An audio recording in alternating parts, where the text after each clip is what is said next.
All right, ladies and gentlemen, my name is Chris Marshall, and I am joined here by the Wisconsin International FRC 2023 Rookie of the Year, your friend and mine, the big LG, Lou Goss.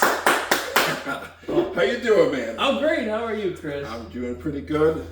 I'm looking around. I got in a little bit later. I told you guys I was going to be here earlier. I got here, and man, it looks like a race shop in here. Well, you timed it just right, Chris. You got here and it was all done. I'm just kidding. This is awesome, isn't it? This is. I know we kind of been teasing it for a while, and we had some scenarios, whether we were building a shop or we were renovating one. So we're in a 120-year-old barn that's 50 yards from my house, and we renovated a couple stalls and turned it into the race shop. And it looks freaking awesome. We're on temporary electrical a little bit, but the propane gets put in tomorrow. So we'll have heat because it's going to get super cold. That's right. and we'll have permanent electrical soon. But yeah, it's awesome. We rolled it in.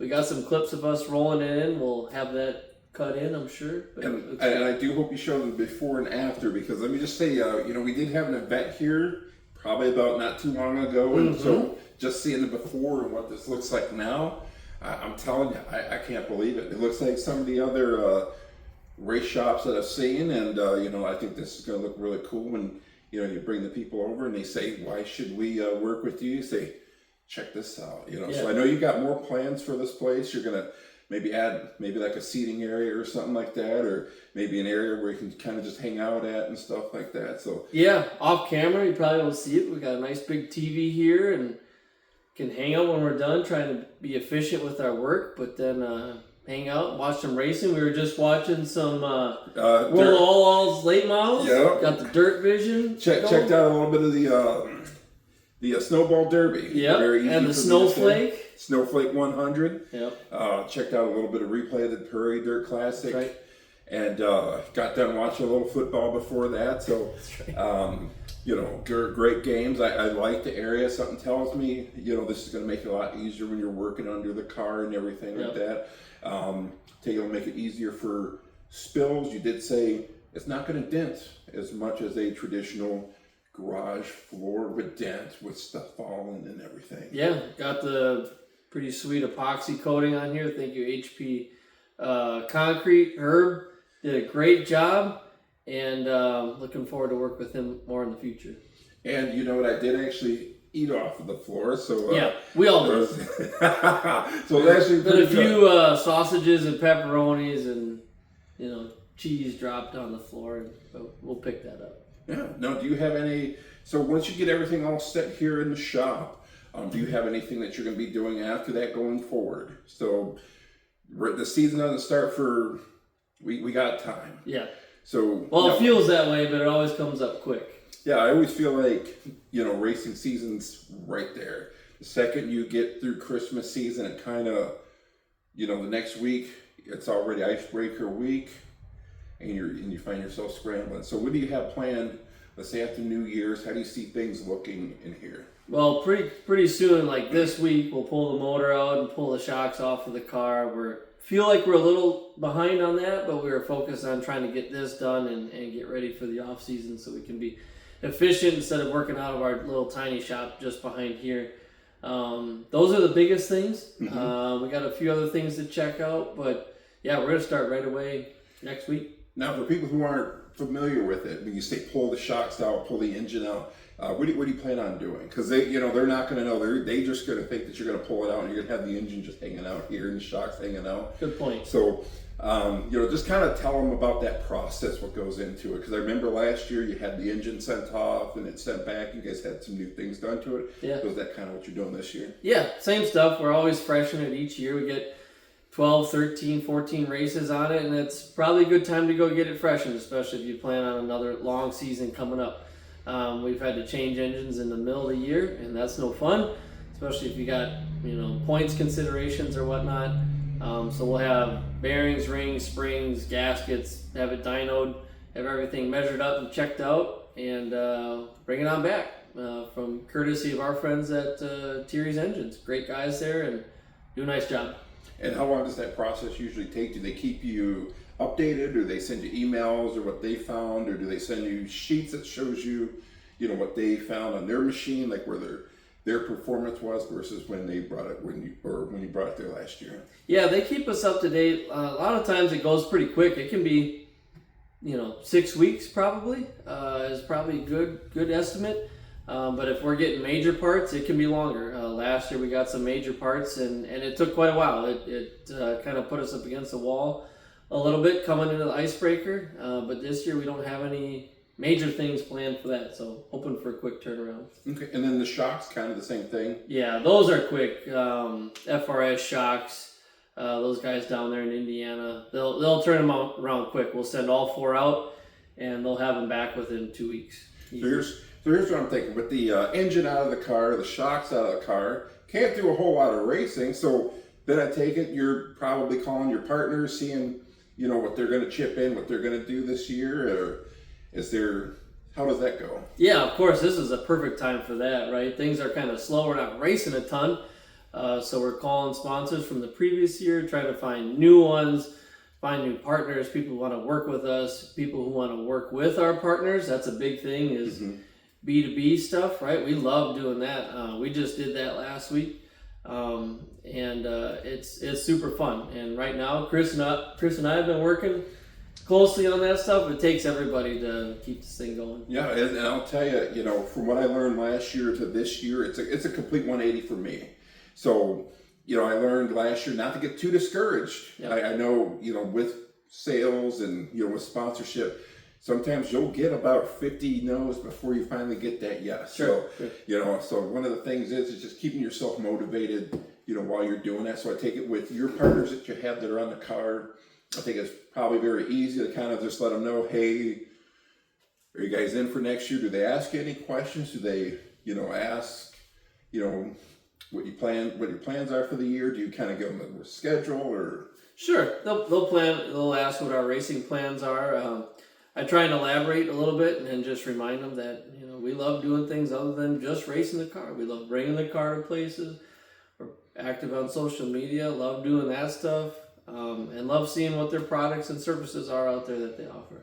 Now, here's my thing. So you did mention the social media, and you mentioned something else on there also. So do they ask about that, or is that something that you tell them outright, or, how does that go? I make sure to remind them, for sure. Okay. Sometimes it seems like the conversations are a little one-sided, but I make sure to remind them how active we are and the types of reactions we get, all the great comments we get from people. I make sure to bring that up.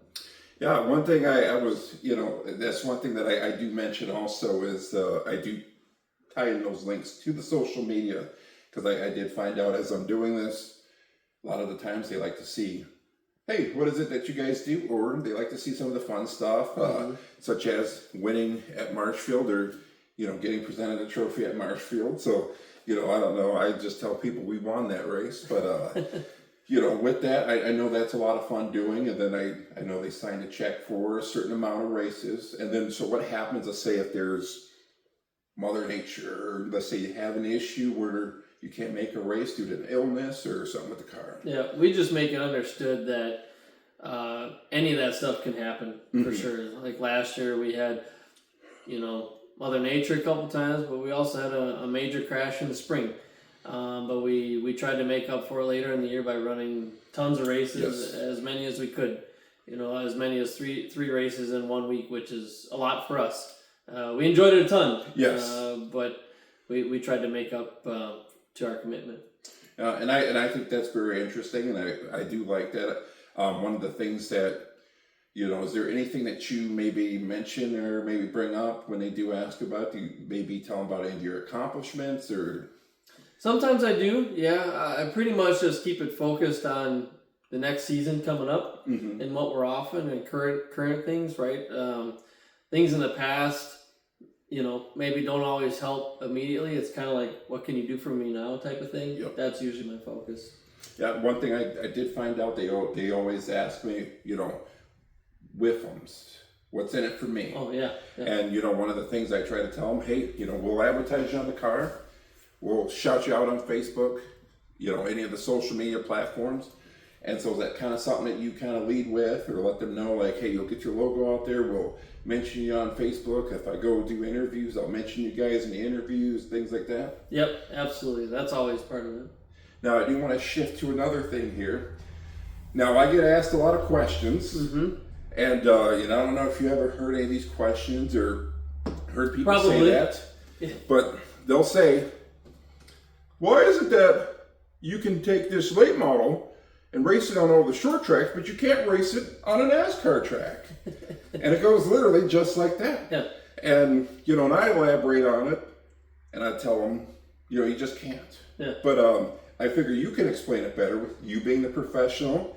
Why is it that I wouldn't be able to race this car at, let's say, Pocono, Darlington with Tyler Reddick and the rest of the NASCAR guys? Sure. Well, it's basically just a rules thing, right? When it comes down to it, is that the rules for big league racing, if you will, don't align with running a super late model. A couple of the huge things are engines. Engines are not even close to what they run in the big leagues, right? A lot of our cars, like the super late model, are an offset chassis. So the frame rail comes straight along here, if you will. And it doesn't come necessarily all the way out to the door. That's considered a perimeter chassis. That's usually more of the North Carolina, the South kind of thing. big league stock car racing type of thing. A super late model will go across the scales anywhere between 2,500 and 2,800 pounds. A big league stock car like a truck or a Xfinity car or a Cup car goes across the scales at 3,400 pounds, right? So 600, 700, 800 pounds, big difference, right? The tires are different, everything's different. That's really the biggest thing, is that it's around the rules, but when you boil down to it, it's basically every single thing. No, and I, when you hear it, it's just one of those where you try to tell them, like, hey, it just can't happen. It's just not something that can happen. Another thing I do want to piggyback to, and this will be the last thing here. Do you have any good cheating stories? Cheating stories? Whew. I mean, I've heard stories of guys soaking tires, going out there qualifying, they come back, they go, I'm sixth. Everybody else is cheating. Yeah. So, I mean, do you have any good cheating stories? My dad told me a few when he used to race, and, I don't know if you have any good maybe stories where you try to bend the rules a little bit. I don't know if I necessarily need to admit to this, Chris. Maybe in the Mid-Am cars in the late 2000s, I remember trying some tire stuff, and I got so paranoid that before I went out there to qualify or whatever on them, I rolled them around the pit area to try and scrub the tire soak off. Yeah, but that was the extent of it. That's I can have a pretty guilty conscience, so that was about as far as that went. Well, I'm sure the statute of limitations. Other than when the scales tell me that we're kind of light, but we usually get that figured out. I'm sure the statute of limitations on that, you have nothing to worry about. So it's not like we're going to go to the Dells and they're going to penalize us or anything. And I always wish when you bring the car up to the scale and stuff like that, you could stick the foot out there to maybe extend that fender a little bit, but. That's just something I saw once where I go, that'd be really cool to do. But once I started, working with the teams and stuff like that, I realized that'd be really impossible to do that. Basically, yeah. Yeah, so, I learned a lot there, and so I just wanted to make sure, see if you had any good cheating stories or anything where you tried to bend the rules a little bit. Did you have anything you want to leave anybody with here? Did you have any, maybe, words of wisdom and maybe a quote or something, or... I don't know about words of wisdom or a quote, but I'm just excited for us to get back working on this car. It's been 2 months of trying to get this shop kind of buttoned up, and we're finally at this point where we can start working on this thing. So I know it feels a little late in the season, but we'll get after it, and it's going to be a great off season. How does it feel having everything so close to home? So you don't have to drive, and I don't know the whole distance, let's say 40 minutes out. How does it feel knowing that you can wake up, you can just come out here, wrench on the car, go back inside, rest a little bit, come back out? How does that feel knowing that everything is so close? Yeah, that is fun. The wife and kids are in the house, and they stopped out here. I think we've got a little clip of that helping us push the car into the shop for the first time, and it's just a lot of fun. I love being around family. We all love being around family. Definitely. Yeah. Definitely. And, with that being said, do you see maybe the son driving the late model, let's say, in a few years? Because, they're starting them off, pretty young. Do you see Hayne jumping in or Faye jumping in and, maybe giving it a go here with the late model? Yeah, we'll see. Hayne raced go-karts for a couple seasons, and this year he wanted to take the summer off, but I could totally see it. I'm trying not to push them too much, but that would be fun. Yeah, I think that'd be cool. You'd have another Goss at the racetrack, following your legacy, and who knows, we could have another Ty Fredrickson on our hands. Do you have anything set that you want to leave anybody with maybe a schedule? I know you're doing the Icebreaker. Did you have any plans for Tundra, maybe the Midwest Tour, or maybe running the National Tour? Were there any plans for that? Because the Midwest Tour goes to Norway. They run these Summer Classics. So did you have any plans? Or Yeah, definitely Icebreaker, Halloween, WIR or FRC's full schedule next year. Everything else is kind of up for debate yet. There's lots of talk here about running the Live for 5 series, but the Midwest Tour schedule is very intriguing also. And so is Tundra's. It's just, we love going all over the place. I did forget the CWRA. Yes. So was there any plans with the CWRA, maybe making it up to Toma, maybe doing the Marshfield races that they have that come up, or maybe running the fall shootout again? Or I had a lot of fun doing that, so I didn't know if that was. Yeah, absolutely. That's all on the table. We had a ton of fun at Marshfield, right? We've talked about that. The CWRA show is fun. The tire that they're on is a challenge, but it's fun. Yeah, and I'm looking forward to hearing about what we have planned for the year, what we plan on running. No matter what, I'll be there, and with that being said, I think episode 1 of Shop Night, I think it went pretty good. I think it went great. You're the best, Chris, and this is so much fun. Thank you. And to the rest of you, remember, it's Shop Night, and you know what that means. Oh, yeah.